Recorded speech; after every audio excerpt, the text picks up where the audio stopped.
Mwanamke na watoto wake wawili waingilia kati msafara wa harusi wa mumewe, akilia. Kelele za magari zilijaza barabara ndogo ya kijiji. Watu wakitazama kwa shauku msafara wa harusi uliokuwa ukipita kwa fahari. Ngoma zilipigwa, vicheko vikajaa hewani. Lakini ghafla, sauti ya kilio ilipasua furaha ile kama radi ya ghafla. "Simamisheni! Tafadhali simamisheni!" Mwanamke mmoja aliingia katikati ya barabara, akiwa ameshika mikono ya watoto wawili wadogo. Uso wake ulikuwa umejaa machozi, mavazi yake yakiwa ya kawaida kabisa, tofauti na sherehe ile ya kifahari. Watu wakaanza kunongona, "Huyu ni nani? Mbona analia hivyo?" Gari la mbele likasimama polepole. Mlango ukafunguliwa. Mwanamume aliyekuwa amevaa suti ya harusi akashuka. Musa alisimama kama aliyepigwa na radi. Macho yake yakakutana na ya mwanamke yule. "Zawadi," alitamka kwa sauti ya chini yenye mshangao na hofu. Watoto wale wakamkimbilia, "Baba!" Ukimya mzito ukatawala. Zawadi akasema kwa sauti iliyovunjika, "Musa, leo nafunga ndoa na mwanamke mwingine, lakini hawa watoto ni wako, na mimi bado ni mke wako." Moyo wa kila mtu ukasimama kwa sekunde chache. Na hapo ndipo siri ilianza kufunguka. Ukumbi wa harusi uliokuwa umejaa wageni ulianza kuchafuka habari ziliposambaa kwa kasi ya upepo.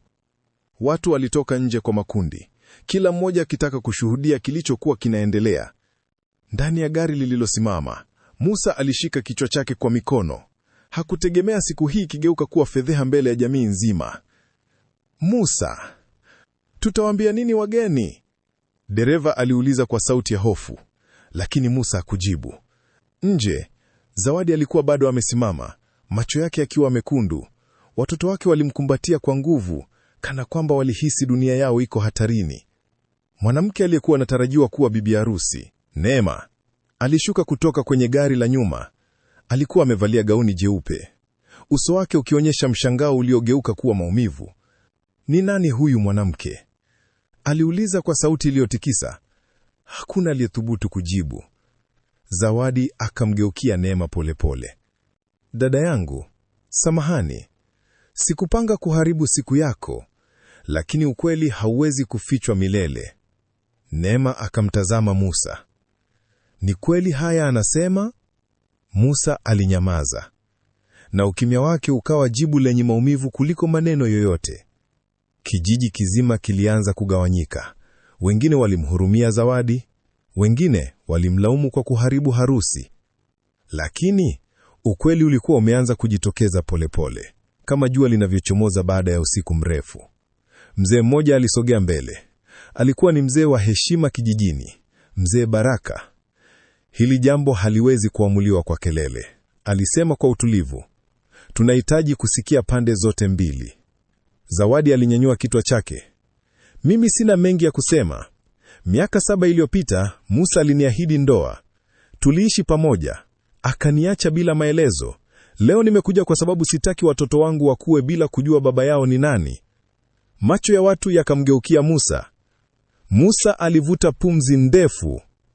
"Ni kweli nilimjua Zawadi, lakini mambo yalibadilika. Nilidhani ameendelea na maisha yake." Zawadi akatikisa kichwa kwa uchungu. "Uliamua tu kunisahau." Neema alisimama kimya, machozi yake yakiwa yanatoka. Ndoto yake ya ndoa ilikuwa ikivunjika mbele ya macho yake, lakini bado kulikuwa na kitu hakikujulikana. Kwa nini Musa aliondoka bila kuangalia nyuma? Wakati mvutano ukiendelea, Mama Musa alifika haraka kutoka ukumbini. Alipomwona Zawadi, alisimama ghafla kama mtu aliyekumbuka jambo alilokuwa amelificha kwa miaka mingi. "Wewe?" alisema kwa sauti ya chini. Zawadi akamwangalia. "Ndiyo mama, ni mimi." Neema akashangaa. "Mama, unamjua huyu mwanamke?" Mama Musa hakujibu mara moja. Alitazama chini kana kwamba alikumbwa na mzigo wa hatia. Miaka mingi iliyopita, alikuwa ndiye aliyemwambia Musa aachane na Zawadi. Alimuona kama msichana maskini asiye na mustakabali. "Musa, ulipaswa kuniambia ukweli wote." Mama Musa alisema polepole. Musa akamjibu kuwa uchungu, "Mama, nilifanya kile ulichoniambia." Ukumbi ukazizima kwa mshangao. Neema akahisi dunia yake ikitikisika. Ina maana hii ndoa ilijengwa juu ya siri? Zawadi alifumba macho kwa maumivu.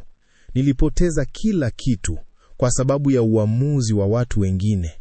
Na hapo ndipo hali ilipoanza kuwa ngumu zaidi kuliko ilivyodhaniwa.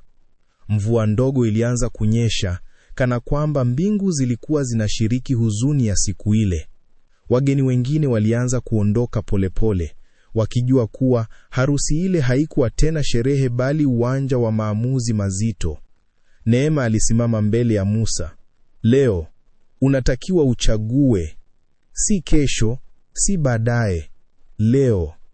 Zawadi alishika mikono ya watoto wake kwa nguvu. Hakutaka kuomba huruma, alitaka haki. Musa aliwatazama wote wawili. Upande mmoja ulikuwa maisha aliyojenga upya. Upande mwingine ulikuwa maisha aliyoyaacha nyuma, lakini hayakuwahi kufa. "Naomba muda kidogo," alisema kwa sauti ya chini, lakini Neema akatikisa kichwa. "Hapana, maisha si mchezo wa kusubiri. Ukweli umefika leo." Kimya kikatawala tena. Mtoto mdogo akamvuta Zawadi nguo. "Mama, baba atarudi kwetu?" Swali lile lilichoma moyo wa kila mtu aliyesikia, na Musa alijua kuwa jibu lake lingebadilisha maisha ya watu watatu, labda zaidi, milele. Mvua ilisimama, lakini hali ya hewa ilibaki nzito kama mioyo ya waliokuwepo pale. Musa alisimama katikati, akihisi macho yote yakimwangalia, yakimsubiri aongee. Lakini kabla hajafungua mdomo, mtoto mkubwa wa Zawadi alisogea mbele kidogo. Alimtazama Musa moja kwa moja machoni. "Baba, ulituacha kwa sababu hatukutosha." Swali lile lilimchoma Musa kama sindano moyoni. Hakuwahi kufikiria kuwa siku moja angeulizwa hivyo. Zawadi akamshika mwanawe begani. "Usiongee hivyo mwanangu." Lakini ilikuwa tayari imechelewa. Ukimya ule ulizungumza zaidi kuliko maneno. Neema aligeuka pembeni, akijaribu kuficha machozi. Hakuwahi kufikiria kuwa angejikuta kwenye hali kama hii siku ya harusi yake. Musa alisogea hatua moja mbele. "Sikuacha kwa sababu hamkutosha. Niliacha kwa sababu nilikuwa dhaifu." Maneno yake yakaleta mshangao. Zawadi akamwangalia kwa uchungu. "Na udhaifu wako ulitugharimu maisha yetu yote." Watu wakaanza kutikisa vichwa, lakini bado hakuna aliyekuwa anajua ukweli wote, na ukweli huo ulikuwa bado umefichwa ndani ya moyo wa Musa. Mzee Baraka alisimama tena, akiinua mkono kuashiria utulivu. "Musa, leo si siku ya kuzunguka, ni siku ya kusema ukweli wote," alisema kwa sauti thabiti. Musa alifumba macho kwa sekunde chache, kama mtu anayekusanya nguvu ya kusema jambo zito. "Kuna kitu hamjui," alianza polepole. Neema aligeuka kumtazama kwa makini. "Ni nini tena?" Musa alimeza mate. "Nilipoondoka kwa Zawadi, sikuondoka peke yangu. Niliondoka na hofu kubwa." Zawadi akakunja uso. "Hofu gani?" Musa akamtazama moja kwa moja. "Nilikuwa nimeambiwa kuwa maisha yako yalikuwa hatarini, na mtu aliyekuwa karibu na wewe ndiye aliyekuwa chanzo." Ukumbi ukatikisika kwa mshangao. "Unamaanisha nini?" Zawadi aliuliza kwa sauti iliyotikisa. Musa hakujibu haraka. Alimtazama mama yake. Mama Musa akageuza uso pembeni, na hapo ndipo watu walianza kuelewa kuwa hii haikuwa tu hadithi ya mapenzi. Kulikuwa na kitu kikubwa zaidi kilichofichwa. Zawadi alihisi miguu yake ikilegea kidogo. "Musa, unataka kusema nini? Nani alikuwa anataka kunidhuru?" Musa alikosa maneno kwa sekunde chache. Hakuwahi kufikiria kuwa siku hii itafika. "Nilionywa kuwa kama ningeendelea kuwa na wewe, ungepoteza maisha yako," alisema kwa sauti ya chini. Neema akashika kifua chake. "Hii sasa imekuwa nini?" Mzee Baraka akakunja uso. "Hii si jambo la mchezo. Ni nani aliyekuambia hivyo?" Musa akavuta pumzi ndefu, kisha akasema, ni mtu wa karibu sana na familia yangu. Macho yote yakamgeukia Mama Musa. Mama Musa alitikisa kichwa haraka. Mimi sijawahi kusema kitu kama hicho. Zawadi akamwangalia kwa makini. Lakini ulitaka niondoke kwenye maisha ya Musa, sio? Mama Musa alinyamaza, na ukimya wake ukazua maswali zaidi kuliko majibu. Neema alihisi kama ardhi inamzunguka. Hii ndoa ilikuwa imejengwa juu ya uongo, hofu na siri, na bado ukweli halisi ulikuwa haujatamkwa wazi. Watu walikusanyika karibu zaidi, mvuto ukiongezeka. Hakuna aliyekuwa tayari kuondoka tena. Kila mtu alitaka kusikia mwisho wa hadithi hii. Zawadi alisogea karibu na Musa. Nataka uniangalie machoni, ni uniambie ukweli. Uliondoka kwa sababu ya hofu au kwa sababu hukunitaka tena?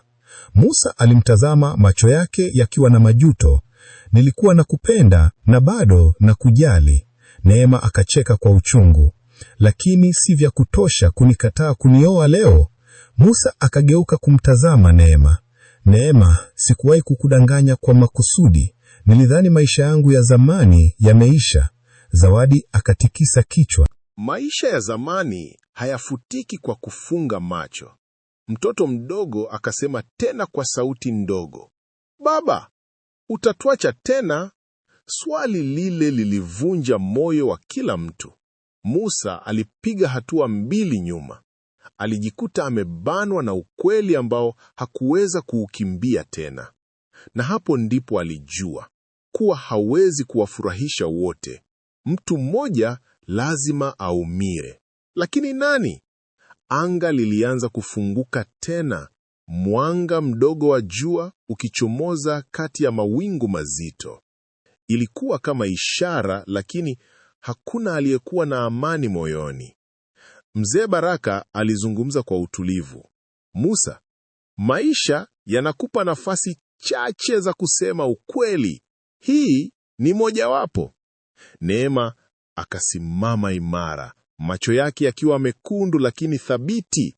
Ukichagua kuniacha leo, sema wazi. Sitaki kuishi maisha ya mashaka. Zawadi na yeye alisimama kimya, lakini macho yake yalikuwa na maumivu ya miaka mingi. Musa alifumba macho tena. Aliona picha ya maisha mawili. Moja aliyojenga kwa juhudi na nyingine aliyokimbia lakini haikuacha kumfuata. Hatimaye alifungua macho yake. Leo sitafanya uamuzi wa haraka, alisema polepole. Watu wakaanza kunongona. Lakini nitafanya kitu kimoja. Nitaanza kwa kusema ukweli wote, hata kama utaumiza. Neema akavuta pumzi. Basi sema. Zawadi akajiandaa kusikia, na Musa akafungua kinywa chake kusema siri ambayo ingebadilisha kila kitu. Mvua ilisimama, lakini hali ya hewa ilibaki nzito kama mioyo ya waliokuwepo pale. Musa alisimama katikati, akihisi macho yote yakimwangalia, yakimsubiri aongee. Lakini kabla hajafungua mdomo, mtoto mkubwa wa Zawadi alisogea mbele kidogo. Alimtazama Musa moja kwa moja machoni. Baba, ulituacha kwa sababu hatukutosha.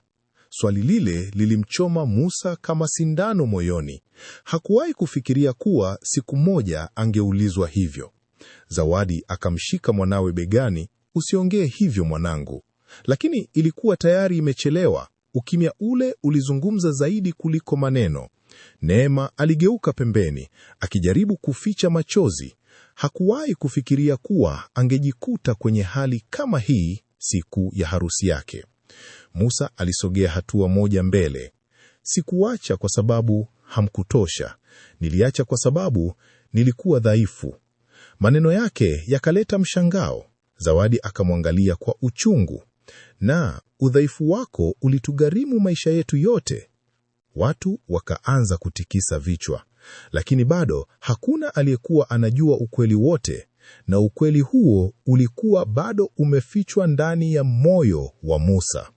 Mzee Baraka alisimama tena, akiinua mkono kuashiria utulivu. Musa, Leo si siku ya kuzunguka, ni siku ya kusema ukweli wote, alisema kwa sauti thabiti. Musa alifumba macho kwa sekunde chache, kama mtu anayekusanya nguvu ya kusema jambo zito. Kuna kitu hamjui, alianza polepole. Neema aligeuka kumtazama kwa makini. Ni nini tena? Musa alimeza mate. Nilipoondoka kwa Zawadi, sikuondoka peke yangu. Niliondoka na hofu kubwa. Zawadi akakunja uso. Hofu gani? Musa akamtazama moja kwa moja.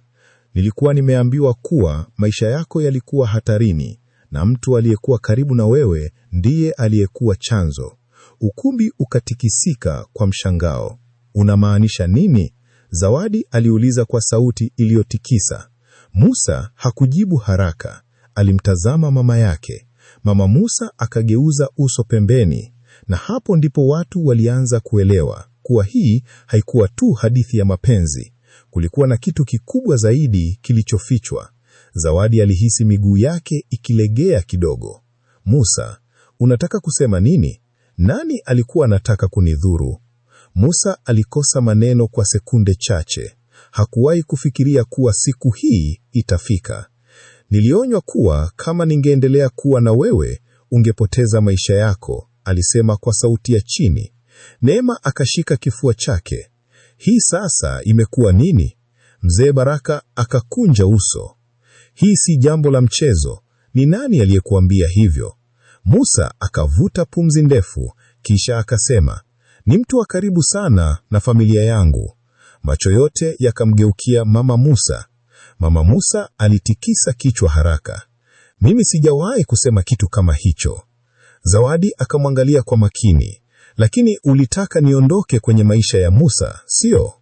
Mama Musa alinyamaza, na ukimya wake ukazua maswali zaidi kuliko majibu. Neema alihisi kama ardhi inamzunguka. Hii ndoa ilikuwa imejengwa juu ya uongo, hofu na siri, na bado ukweli halisi ulikuwa haujatamkwa wazi. Watu walikusanyika karibu zaidi, mvuto ukiongezeka. Hakuna aliyekuwa tayari kuondoka tena. Kila mtu alitaka kusikia mwisho wa hadithi hii. Zawadi alisogea karibu na Musa. Nataka uniangalie machoni, ni uniambie ukweli. Uliondoka kwa sababu ya hofu au kwa sababu hukunitaka tena? Musa alimtazama, macho yake yakiwa na majuto. Nilikuwa nakupenda na bado nakujali. Neema akacheka kwa uchungu. Lakini si vya kutosha kunikataa kunioa leo? Musa akageuka kumtazama Neema. Neema, sikuwahi kukudanganya kwa makusudi. Nilidhani maisha yangu ya zamani yameisha. Zawadi akatikisa kichwa. Maisha ya zamani hayafutiki kwa kufunga macho. Mtoto mdogo akasema tena kwa sauti ndogo, baba, utatuacha tena? Swali lile lilivunja moyo wa kila mtu. Musa alipiga hatua mbili nyuma. Alijikuta amebanwa na ukweli ambao hakuweza kuukimbia tena. Na hapo ndipo alijua kuwa hawezi kuwafurahisha wote. Mtu mmoja lazima aumie. Lakini nani? Anga lilianza kufunguka tena, mwanga mdogo wa jua ukichomoza kati ya mawingu mazito. Ilikuwa kama ishara, lakini hakuna aliyekuwa na amani moyoni. Mzee Baraka alizungumza kwa utulivu. Musa, maisha yanakupa nafasi chache za kusema ukweli. Hii ni mojawapo. Neema akasimama imara, macho yake yakiwa mekundu lakini thabiti. Ukichagua kuniacha leo, sema wazi. Sitaki kuishi maisha ya mashaka. Zawadi na yeye alisimama kimya, lakini macho yake yalikuwa na maumivu ya miaka mingi. Musa alifumba macho tena. Aliona picha ya maisha mawili. Moja aliyojenga kwa juhudi, na nyingine aliyokimbia lakini haikuacha kumfuata. Hatimaye alifungua macho yake. Leo sitafanya uamuzi wa haraka, alisema polepole. Watu wakaanza kunongona. Lakini nitafanya kitu kimoja. Nitaanza kwa kusema ukweli wote, hata kama utaumiza. Neema akavuta pumzi. Basi sema. Zawadi akajiandaa kusikia, na Musa akafungua kinywa chake kusema siri ambayo ingebadilisha kila kitu. Kimya kilitanda tena. Hakuna aliyekuwa tayari kusema chochote, kana kwamba kila mtu alikuwa anasubiri pumzi ya mwisho ya uamuzi wa Musa. Musa aliwatazama wote, Zawadi, watoto wake, Neema na hata Asha aliyesimama pembeni akiwa ameinamisha kichwa. Sitaki kuendelea kuishi maisha ya uongo, alisema kwa sauti ya chini lakini thabiti. Neema alimeza mate. Hiyo ina maana gani? Musa akavuta pumzi ndefu. Ina maana siwezi kuendelea na ndoa hii leo. Ukumbi mzima ukatoa sauti ya mshangao. Neema alihisi miguu yake ikilegea. Kwa hiyo unanichagua kumwacha mimi? Musa akatikisa kichwa pole pole. Sichagui kuacha, nachagua kurekebisha makosa yangu ya zamani kwanza. Zawadi alisimama kimya, macho yake akiwa na mshangao uliochanganyika na maumivu. Watoto walimkimbilia Musa, wakimkumbatia. Neema aligeuka pole pole, machozi yakimtiririka kimya kimya. Ndoto yake ya maisha ilivunjika mbele ya macho yake. Na hapo ndipo ukweli ulianza kuonesha kuwa kila uamuzi una gharama. Wageni wengi walikuwa tayari wameondoka. Ukumbi ulikuwa umebaki na watu wachache waliokuwa karibu na familia. Neema alikaa kwenye kiti, bado akiwa amevaa gauni lake la harusi. Hakujali tena kuhusu muonekano, moyo wake ulikuwa umevunjika. Mama Musa alimsogelea polepole. Samani mwanangu. Neema akacheka kwa uchungu. Samani haitabadilisha kilichotokea leo. Musa alisimama mbali kidogo, akihisi hatia nzito. Zawadi alisogea karibu na Neema. Kwa muda walitazamana bila kusema. Kisha Zawadi akasema kwa utulivu, najua mnaumia na sikutaka iwe hivi. Neema akamtazama kwa macho yaliyojaa machozi. Lakini imekuwa hivi. Kimya kilirudi tena. Asha alisimama pembeni akijilaumu. Hakuwahi kufikiria kuwa hatua yake ingesababisha maumivu makubwa hivi. Mzee Baraka akasema kwa sauti ya chini, maisha yanaweza kuvunjika kwa dakika moja, lakini kuyajenga upya huchukua muda. Na kila mtu alijua safari ya kupona ndio ilikuwa inaanza sasa. Siku ilianza kupungua pole pole. Jua lilikuwa linazama, likiacha anga na rangi ya huzuni. Zawadi alikaa pembeni na watoto wake. Walikuwa kimya, lakini uwepo wa baba yao karibu nao uliwapa faraja fulani. Musa alisogea karibu. Naomba nafasi ya kurekebisha kila kitu. Zawadi hakujibu mara moja. Alimtazama kwa muda mrefu, kana kwamba alikuwa anatafuta ukweli ndani yake. Miaka 7 si mchezo, Musa alisema pole pole. Maumivu hayafutiki kwa siku moja. Musa akakubali kwa kichwa. Najua, niko tayari kusubiri. Mtoto mdogo akatabasamu kidogo. Baba atakuja nyumbani leo? Zawadi alifumba macho kidogo kabla ya kujibu. Tutaona mwanangu. Kwa upande mwingine, Neema alikuwa bado peke yake. Marafiki zake wachache walikuwa karibu naye, lakini alihisi upweke mkubwa. Ndoto yake haikuwa tu imevunjika, ilikuwa imeachwa wazi bila majibu. Na hapo ndipo swali jipya lilipoanza kujitokeza. Je, Neema ataweza kusamehe au atachagua njia nyingine? Usiku uliingia taratibu. Ukumbi ulikuwa karibu tupu sasa. Neema alisimama peke yake akitazama mapambo ya harusi yaliyokuwa bado yamepangwa vizuri, kama kumbukumbu ya kitu ambacho hakikutimia. Asha alimsogelea kwa hofu. Neema, samahani sana. Neema akamgeukia polepole. Unajua kilichoniumiza zaidi? Asha alitikisa kichwa. Si kuachwa. Ni kujua kuwa maisha yangu yalikuwa sehemu ya mchezo ambao sikujua. Asha alishusha macho yake. Sikupanga iwe hivi. Neema akamkatisha. Lakini imekuwa hivi. Kimya kikatawala. Musa alisogea karibu, lakini Neema waliinua mkono kumzuia. Usiseme chochote. Kwa sasa sina nguvu ya kusikia. Musa alisimama. Zawadi aliangalia kutoka mbali, akihisi uzito wa hali hiyo. Kila mtu alikuwa na maumivu yake, lakini tofauti yao ilikuwa jinsi watakavyochagua kuishi baada ya maumivu hayo. Asubuhi mpya ilianza, lakini haikuleta furaha ile iliyotarajiwa. Ilileta ukweli mpya ambao kila mtu alipaswa kuukubali. Musa alifika nyumbani kwa Zawadi mapema, akiwa na uso wa unyenyekevu. Zawadi alifungua mlango. Alimwangalia bila kusema. Niko hapa kama baba wa watoto na kama mtu anayetaka kurekebisha yaliyopita, Musa alisema. Zawadi alinyamaza kwa muda, kisha akasema, utahitaji muda kuthibitisha hilo. Musa akakubali. Watoto walikimbia kumkumbatia. Ilikuwa mara ya kwanza baada ya miaka mingi kuhisi familia ikiwa pamoja. Lakini upande mwingine wa hadithi haukuwa umefungwa. Neema alikuwa ameamka na uamuzi mpya moyoni mwake. Uamuzi ambao hakuna aliyekuwa ameutarajia. Alisimama mbele ya kioo, akaangalia uso wake. Kisha akasema kwa sauti ya chini, sitakuwa mhasiriwa wa hadithi ya mtu mwingine. Na hapo ndipo sura mpya ya hadithi ilianza. Siku chache zilipopita, ukimya mzito ulitandaka. Kijiji kilikuwa bado kinazungumzia tukio la harusi iliyovunjika. Lakini KWA Neema, kimya hicho kilikuwa nafasi ya kujipanga upya. Alitembea hadi ofisini kwake mjini, mahali ambapo alikuwa amewekeza nguvu zake KWA miaka mingi. Alikuwa si mwanamke wa kawaida, alikuwa na akili ya biashara, nidhamu na nguvu ya kusimama tena. Alipokaa kwenye kiti chake, alitoa faili moja mezani. Ndani yake kulikuwa na nyaraka muhimu, biashara ambazo Musa alikuwa akizitegemea bila kujua chanzo chake halisi. Ni wakati wa kusema ukweli, alisema polepole. Kwa upande mwingine, Musa alikuwa bado anajaribu kujenga uhusiano na watoto wake.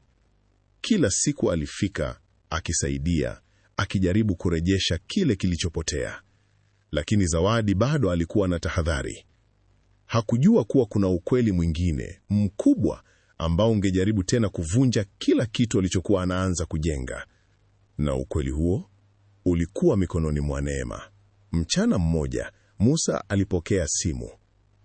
Tunapaswa kuonana, sauti ya Neema ilisema upande wa pili.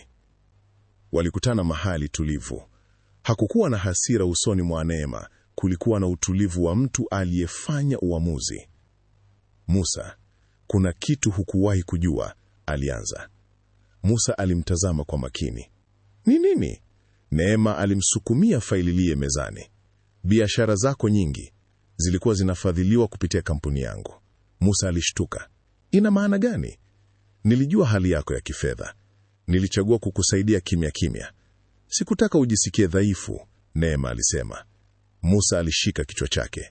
Kwa hiyo maisha niliyokuwa najenga yalikuwa juu ya msaada wako? Neema akatikisa kichwa. Ndiyo, na nilifanya hivyo kwa sababu nilikuamini. Kimya kikatawala. Lakini sasa, Neema aliendelea, nahitaji kurudisha kila kitu nilichowekeza. Maneno yale yalikuwa kama radi nyingine, na hapo Musa aligundua kuwa matatizo yake yalikuwa bado hayajaisha.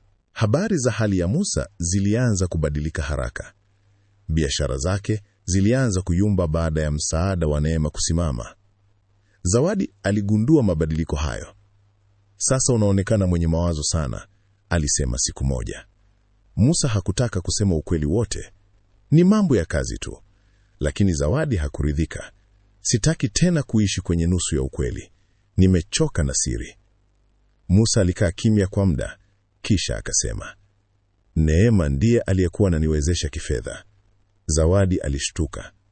Kwa hiyo sasa natakiwa kusimama peke yangu au kupoteza kila kitu? Musa alijibu. Zawadi alimtazama kwa makini. Hakukuwa na lawama machoni mwake. Kulikuwa na uchungu wa mtu aliyekuwa ameshaona maisha yakivunjika mara moja. Swali ni moja tu, alisema polepole. Je, umejifunza kitu kutoka yote haya? Musa alinyamaza. Kwa sababu ukweli ni kwamba bado alikuwa anajifunza. Neema hakuwa yemekaa tu akitazama, alikuwa ameanza kujenga upya maisha yake kwa nguvu mpya. Alianzisha miradi mipya, akajikita zaidi kwenye kazi yake. Lakini moyoni mwake kulikuwa na somo moja kubwa: kutegemea mtu bila kujua ukweli wake kunaweza kugharimu sana. Asha alimtafuta siku moja. Naomba nafasi ya kuzungumza. Neema alimtazama kwa utulivu. Sema. Asha alishusha kichwa chake. Najua nimeharibu mengi. Nilifikiri nilikuwa nafanya sahihi. Neema akasema kwa sauti tulivu. Kila mtu hapa alifanya maamuzi yake. Sasa kila mmoja anabeba matokeo yake. Asha akalia kidogo. Naweza kurekebisha. Neema akatikisa kichwa polepole. Baadhi ya vitu havirudi kama zamani, lakini unaweza kuchagua kuwa bora kuanzia sasa. Maneno yale yalikuwa rahisi, lakini yalikuwa na uzito mkubwa. Na hapo ndipo Asha alianza kuelewa kuwa msamaha si haki, ni neema. Miezi ilianza kupita polepole. Mambo mengi yalikuwa yamebadilika. Musa alikuwa anajenga UPYA maisha yake kwa juhudi. Hakukuwa na msaada wa siri tena. Kila kitu kilihitaji kazi halisi. Zawadi alikuwa akimwangalia kwa makini. Aliona jitihada zake, lakini moyo wake ulikuwa bado unahitaji muda. Watoto walikuwa furaha yao ya pamoja. Siku moja jioni, walikaa pamoja nje wakitazama jua linavyotua. Musa alisema, najua nimeharibu mengi. Sitaki tena kurudia makosa. Zawadi akamjibu kwa utulivu, maneno ni rahisi, maisha ndiyo yanathibitisha. Walitazamana kwa muda. Kwa mara ya kwanza, hakukuwa na kelele, hakukuwa na drama, kulikuwa na ukweli wa watu wawili waliokuwa na jaribu tena. Lakini swali la mwisho bado lilikuwa wazi. Je, mapenzi yanaweza kurudi baada ya kuvunjika mara mbili? Au kuna wakati moyo huchagua kusonga mbele kabisa? Miezi ilipita na maisha yakaanza kupata mwelekeo mpya.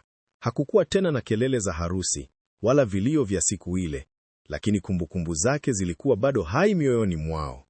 Musa alikuwa ameanza kazi ndogondogo kwa bidii. Hakukuwa na fahari tena, kulikuwa na unyenyekevu. Alijifunza thamani ya kuanza mpya bila kutegemea mtu. Siku moja, alipokuwa akirudi nyumbani kwa Zawadi, alimkuta akifua nguo nje. Watoto walikuwa wanacheza karibu. Alisimama kwa muda, akimtazama. Hii ndiyo familia niliyokuwa nimeipoteza, alisema kimoyomoyo. Zawadi alimuona, lakini hakusema chochote. Alimaliza kazi yake taratibu. Musa akasogea karibu. Nimekuja si kwa maneno, bali kwa vitendo. Zawadi akamwangalia.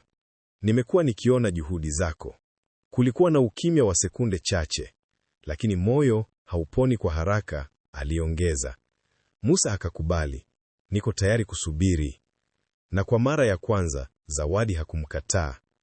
Kwa upande mwingine, Neema alikuwa ameendelea mbele, lakini si kwa kusahau, bali kwa kuelewa. Alisimama mbele ya kundi la wanawake kwenye semina aliyokuwa anaendesha. Maisha yanaweza kubadilika ghafla, alisema kwa utulivu. Lakini nguvu ya mwanamke iko kwenye uwezo wake wa kusimama tena. Wengi walimsikiliza kwa makini. Baada ya semina, mwanamke mmoja alimfuata. Uliwezaje kusamehe? Neema akatabasamu kidogo. Sijasahau, lakini nimechagua kuachilia.